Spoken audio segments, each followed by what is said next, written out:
News summary. Will Iran give up control of the Strait of Hormuz?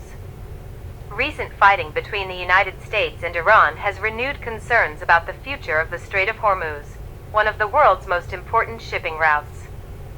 Security analysts say it is unlikely that Iran will voluntarily give up the strategic influence it gains from the strait. Because a large share of the world's oil and natural gas shipments pass through these waters, the waterway remains a major source of leverage for Tehran. Although the United States maintains that the Strait of Hormuz is open to international shipping, Iranian officials have argued that Iran is responsible for managing maritime traffic in the area. As a result, shipping companies continue to face uncertainty, higher insurance costs, and ongoing security concerns.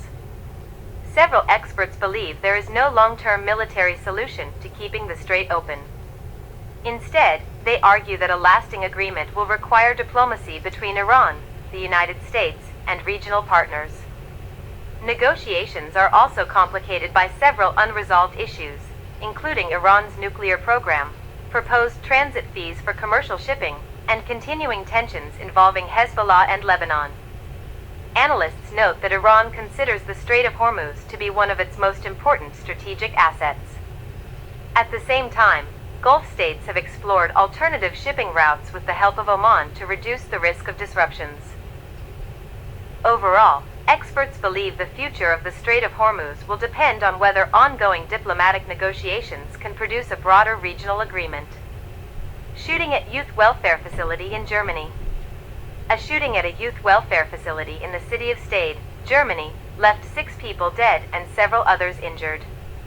According to police, 5 victims died at the scene, and a 6th later died in a hospital. All of the victims were employees of the youth welfare facility or related organizations.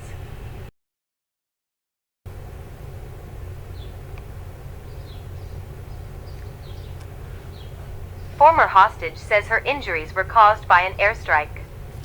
A former hostage who was released from Gaza has said that some reports about her captivity were inaccurate. She stated that she was not beaten by her captors and that her injuries were caused when a wall collapsed during an Israeli airstrike while she was being held. She also said that her hair was not cut by her captors. In a statement on social media, she wrote that she was a victim of the October 7th attack but did not want the media to misrepresent her experience. False claims about children being sold online. Recently, social media has been flooded with claims that children are being sold on online marketplaces such as Vint. However, many people have pointed out that there is no credible evidence supporting these claims. Human trafficking is a serious crime that is typically carried out through secret criminal networks, not through public shopping apps connected to users' identities, payment information, and locations. Experts and online safety advocates have warned that spreading unverified claims can create unnecessary panic and distract attention from real trafficking cases. Toxicity in the Dead by Daylight community. I've noticed that the Dead by Daylight community has become much more toxic since the 10th anniversary announcement. Some players have posted racist, homophobic, and transphobic comments after the release of Shane. Others are upset because another character they wanted was not added. Dead by Daylight has always featured a diverse cast of characters. Not every player has to like every new survivor or killer, but attacking people because of their race, gender, or identity has no place in the community. Constructive criticism is fine, but hate speech and harassment only make the community worse. Misidentified images in news reports. Some news outlets and social media accounts have shared an image claiming it showed damage in Tehran after U.S. strikes.